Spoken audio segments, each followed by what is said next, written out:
वेदारं कर्म भूभृतां ज्ञातारं विश्वतत्त्वानां वन्दे तद्गुणे लब्धे वन्दे तद्गुणे लब्धे वन्दे तद्गुणे लब्धे। जो परमेश्वर भगवान की, देवादी देवादिनाथ भगवान की, अंतिम शासनपति महावीर स्वामी भगवान की, परम पूज्य श्री गुरुदेव श्री आदि सागर महावीर की विमल सागर सन्मति सागर जी महाराज की, परम पूज्य श्री गुरुदेव श्री सुंदर सागर जी महाराज की, द्वादश शाम दिनवाणी माता की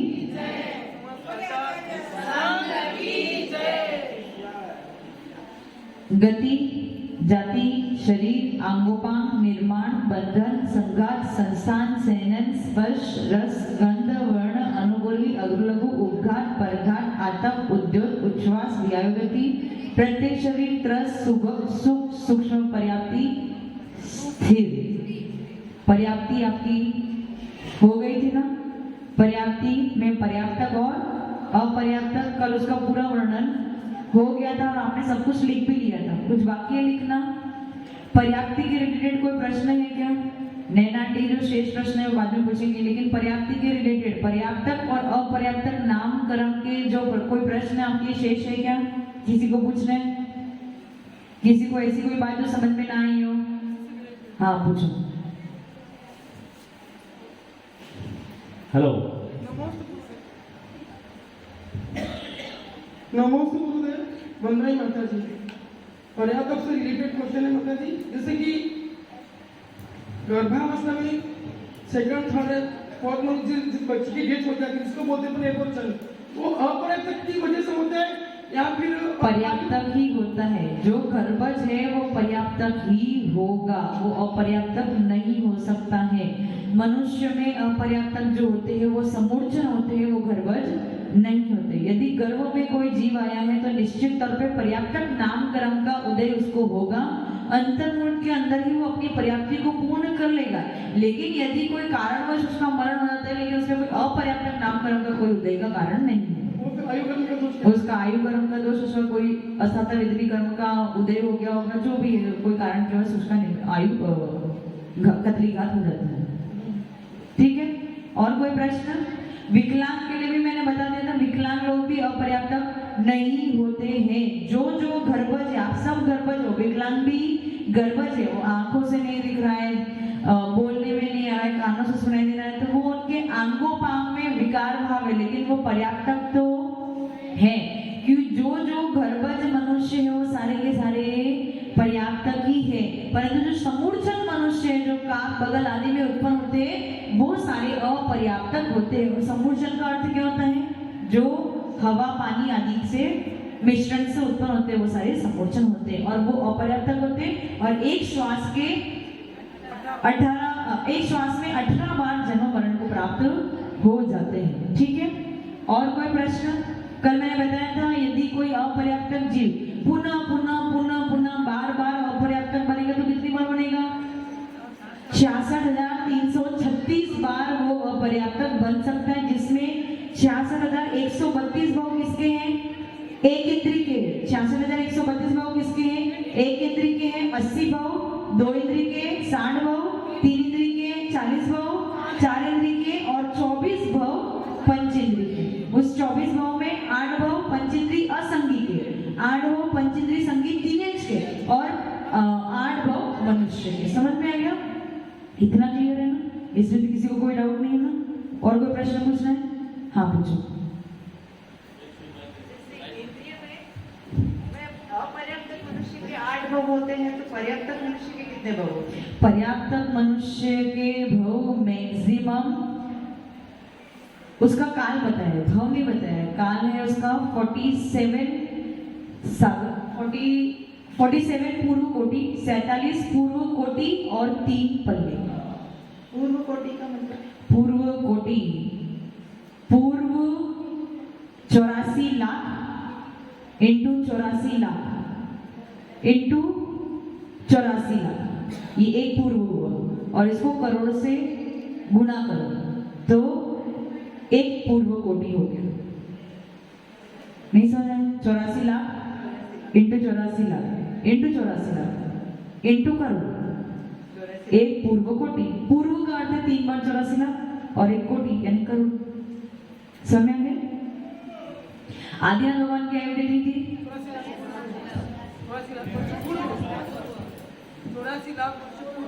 84 लाख वर्ष पूर्व थी ना। हाँ, तो यहाँ पे आपको 84 लाख पूर्व, तो पूर्व में 2 बार 84 लाख होते थे, एक पूर्व में 2 बार 84 लाख होते हैं। सुनो आंटी जी सुनो, एक पूर्व में 84 लाख का वर्ग करते, मतलब 84 लाख इंटू 84 लाख, ये एक पूर्व हो गया, और एक पूर्व कोटि मतलब उसमें एक और करोड़ का गुना कर दो, तो एक पूर्व कोटि यानी 84 लाख इंटू 84 लाख इंटू 1 करोड़, इतनी आयु होती है मैक्सिमम मनुष्य की और तिर्यंचों की। कर्म भूमि, वो भूमि नहीं, कर्म भूमि क्या आंकड़े आएंगे ना, ये तो संख्यात आंकड़े ही है। 84 लाख इंटू 84 लाख कर लो और आगे 1 करोड़ कर दो, आपके मोबाइल में ही आ जाएगा आंकड़ा। 1 करोड़ में 7 जीरो ले लो, ठीक है। 84 इंटू 84 लाख लाख है तो उसके 5 जीरो ले लो, 7 और 10 17 तो जीरो हो गए, और 84 का वर्ग कर दो, जो उत्तर आ जाएगा वो उत्तर आ जाएगा। 17 जीरो है, 17 जीरो है, और 84 का वर्ग कर दो, जो उत्तर आ जाएगा वो आपको उत्तर देगा। छोटा सा ही नंबर, बहुत बड़ा नंबर नहीं है ये, बहुत छोटा नंबर है। हाँ हाँ, 10⁻17 वो पावर हो गया, और बाकी इधर 84 का वर्ग कर दो, जो उत्तर आ जाएगा वो आपका उत्तर हो जाएगा। ठीक है, तो एक पूर्व कोटि का मतलब समझ गया है ना। अच्छा, आदिनाथ भगवान की जो 84 लाख पूर्व उनकी आयु थी, ठीक है, तो उसका मतलब एक पूर्व में कितने 84 लाख है? एक पूर्व में कितने 84 लाख है? 2, 84 लाख इंटू 84 लाख, और आदिनाथ भगवान की कितनी थी?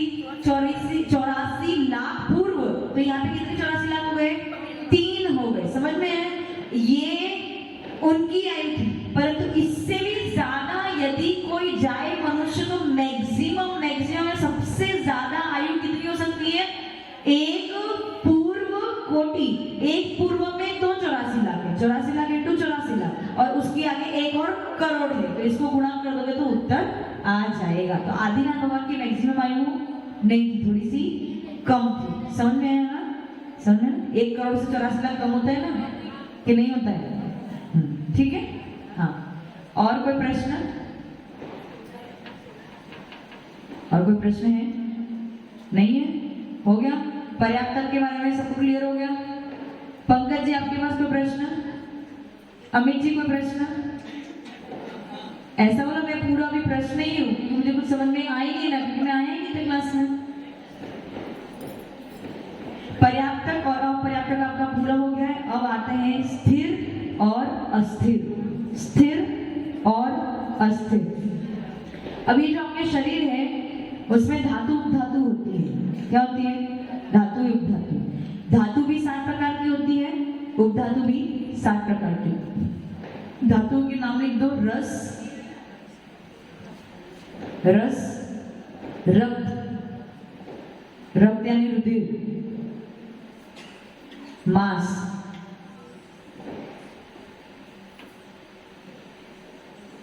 मैदा,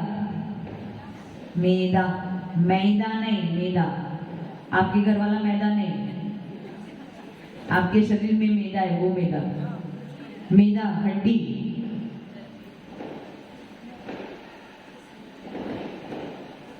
मज्जा, मजा वाला मजा नहीं, मज्जा, म आधा ज और जा। कितने हो गए? रस, रक्त, मैदा नहीं सॉरी, रस, रक्त, मांस, मैदा, हड्डी, मज्जा और वीर्य अथवा शुक्र। शुक्र लिख दो। 7 धातु लिख दी। मज्जा, मज्जा के बाद शुक्र, शुक्र लिख लिया। ये 7 धातु हो गई। अब उपधातु के नाम लिखो। वात, वात,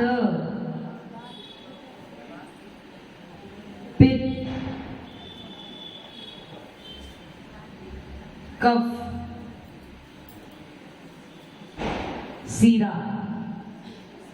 खाने का शीरा नहीं, सीरा, स वाला, सीरा, स्नायु,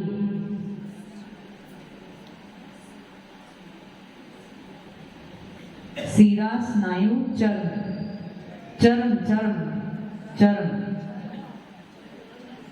चर्म, च म पर रफाल, चर्म, चमड़ी, चर्म,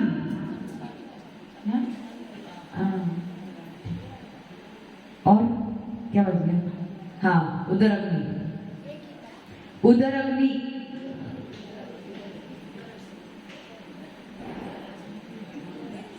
ये आपके शरीर में 7 धातु और उप धातु होती है, ठीक है। अब अस्थिर नामकरण क्या करता है? अस्थिर नामकरण के उदय की वजह से सबसे पहले रस बनता है, रस के बाद रक्त बनता है, रक्त के बाद मांस, मांस के आगे मेदा, मेदा के आगे हड्डी, हड्डी के आगे मज्जा, मज्जा के आगे शुक्र। तो ये जो परिवर्तन होना है वो कौन कराएगा?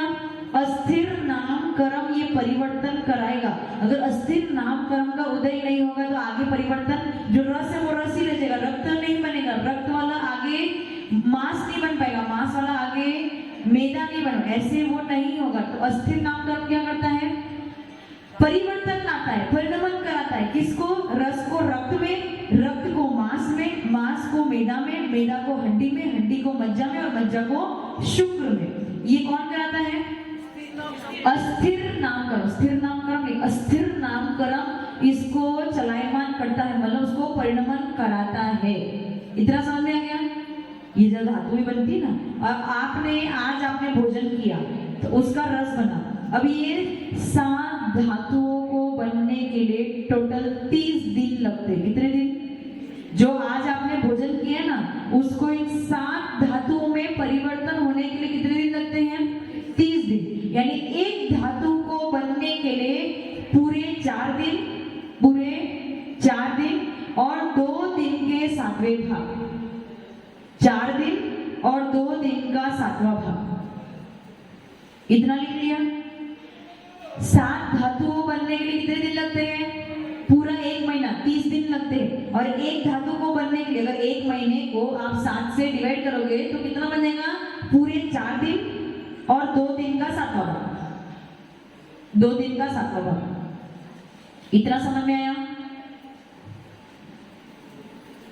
निर्मला जी, कंफ्यूजन नहीं समझ में आया? आपके शरीर में कितनी धातु है?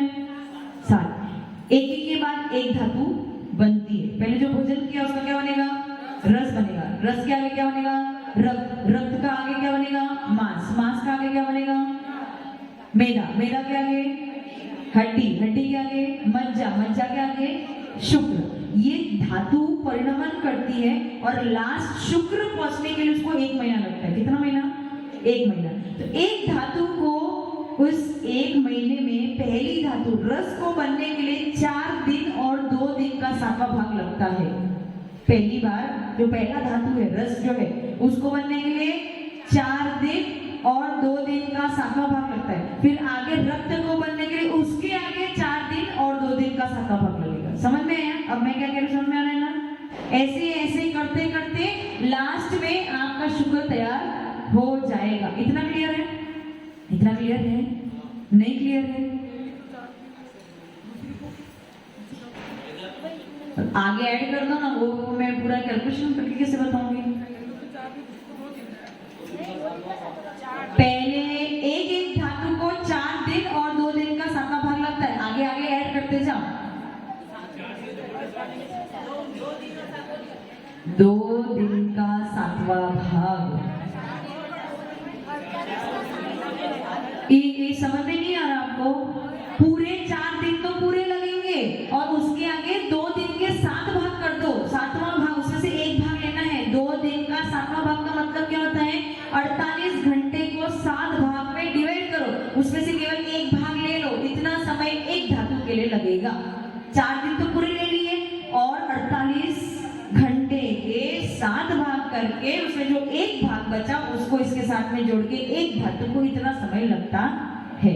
4 दिन के ऊपर और बोला। समझ में आ गया? अब हाँ, किसको समझ में नहीं आया?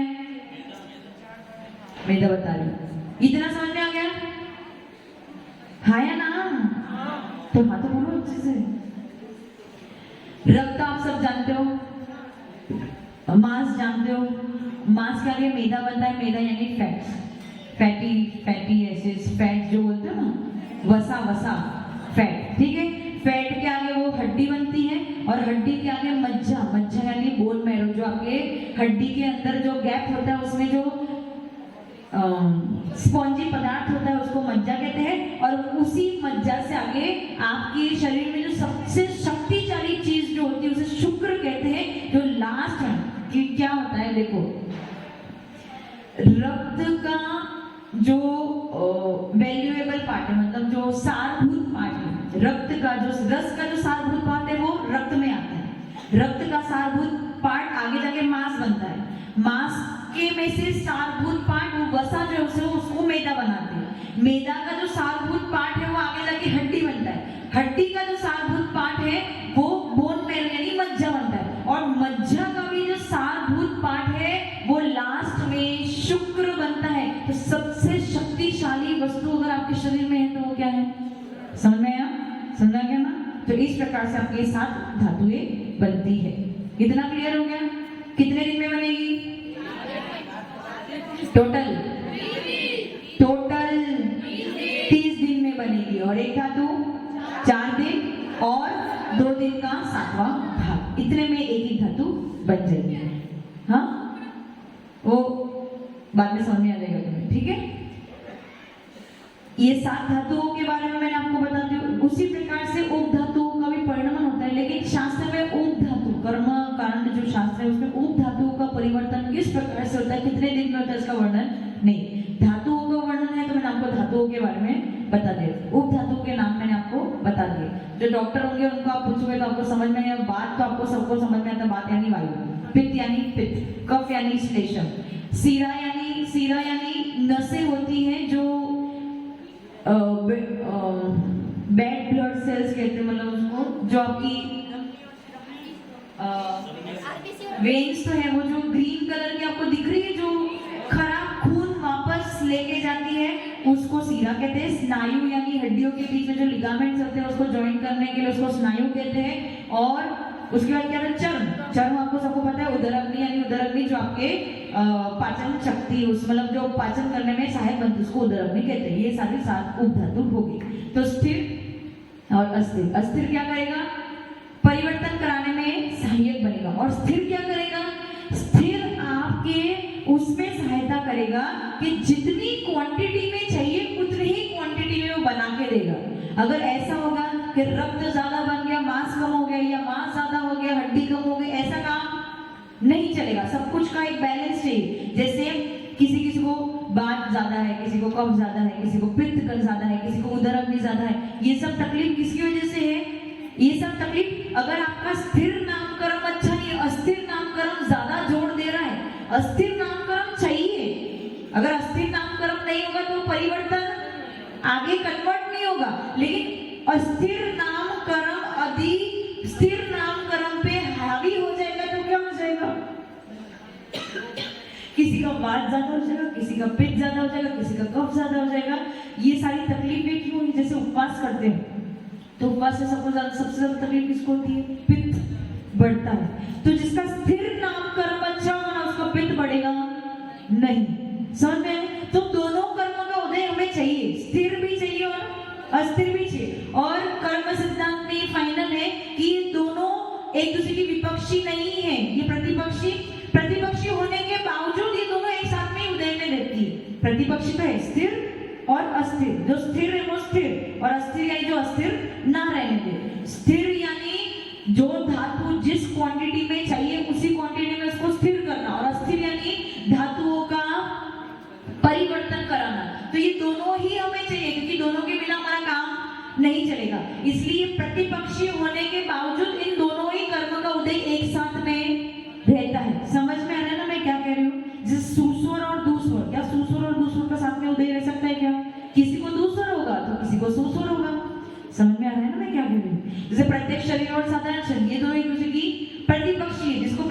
होगा उसको साधारण शरीर, आपको कौन सा है, आपको कौन सा साधारण है, प्रत्येक शरीर, तो आपको साधारण शरीर है क्या, नहीं है। तो ये दूसरों एक दूसरे की प्रतिपक्षी, लेकिन स्थिर और अस्थिर एक दूसरे की प्रतिपक्षी होने के बावजूद एक साथ में ही उदय में, क्योंकि आपको चाहिए स्थिर भी होना चाहिए और अस्थिर भी होना चाहिए। केवल स्थिर ही स्थिर होगा तो क्या होगा आपके साथ में, केवल स्थिर नामकरण का उदय होगा तो आपके साथ में क्या होगा, इम्बैलेंस हो जाएगा, वो आगे कन्वर्ट नहीं हो पाएगा, और आगे कन्वर्ट नहीं होगा तो आपका शरीर खत्म हो जाएगा। इतना क्लियर हो गया। उसके बाद अगर अस्थिर नामकरण का उदय, स्थिर नामकरण का उदय नहीं, तो फिर क्या गड़बड़ होगी, सारी धातु वापस इम्बैलेंस हो जाएगी, किसी का लेवल बढ़ जाएगा, किसी का लेवल कम हो जाएगा, ये भी वापस आपके लिए गड़बड़ है। इसलिए दोनों ही कर्म का साथ में उदय होता है। इतना आपको क्लियर समझ में आ गया। जितनी भी प्रतिपक्षी प्रकृतियां है ना, मैंने आपको जो प्रतिपक्षी क्षेत्राणी वाली, प्रत्येक शरीर, साधारण शरीर, शुभ अशुभ, सूक्ष्म बादल, त्रस स्थावर, पर्याप्तक अपर्याप्तक, इसमें जो प्रतिपक्षी है उसमें से एक ही उदय में रहती है, लेकिन स्थिर और अस्थिर ऐसा नामकरण है जो दोनों साथ में उदय में रहती है। और इसी के साथ में शुभ और अशुभ, ये भी स्पेशल कर्म है जो दोनों साथ में उदय में रहता है। ये लिख लो, मैंने आपको उस समय बताया नहीं था, वो बता रही हूँ। शुभ और अशुभ नामकरण भी एक साथ में ही उदय में रहते हैं, और स्थिर और अस्थिर नामकरण भी एक साथ ही उदय में रहते हैं। समझ में आया? इसमें किसी को प्रश्न पूछना है? हाँ, शुभ और अशुभ एक साथ उदय में रह सकते हैं। यानी आपके पास इस शुभ और अशुभ की मैंने आपको 3 डेफिनेशन बताई थी। यदि आपको किसी को याद हो तो मैंने 3 परिभाषा बताई थी शुभ और अशुभ की। हाँ, शुभ चिन्ह भी अशुभ चिन्ह भी, शुभ अंगोपांग भी अशुभ अंगोपांग, नाभि के ऊपर शुभ और नाभि के नीचे अशुभ। इस प्रकार से शुभ और अशुभ ये दोनों कर्मों सबको साथ में उदय में रहते हैं, और स्थिर और अस्थिर ये दोनों कर्म भी साथ में उदय में रहते हैं। परंतु बाकी जो प्रतिपक्षी प्रकृति वो एक साथ में उदय में नहीं। जिसको सातावेदनी कर्म का उदय होगा उसको असातावेदनी कर्म का उदय नहीं होगा, जिसको असातावेदनी कर्म का उदय उसको सातावेदनी कर्म का।